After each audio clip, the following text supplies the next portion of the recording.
Nú hérna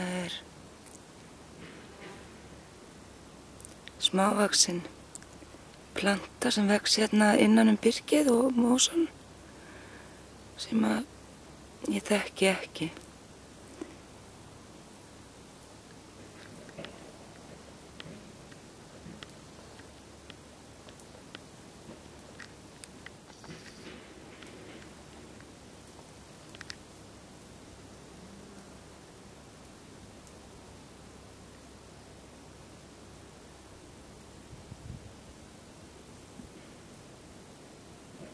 Og það svolítið af þeim hér.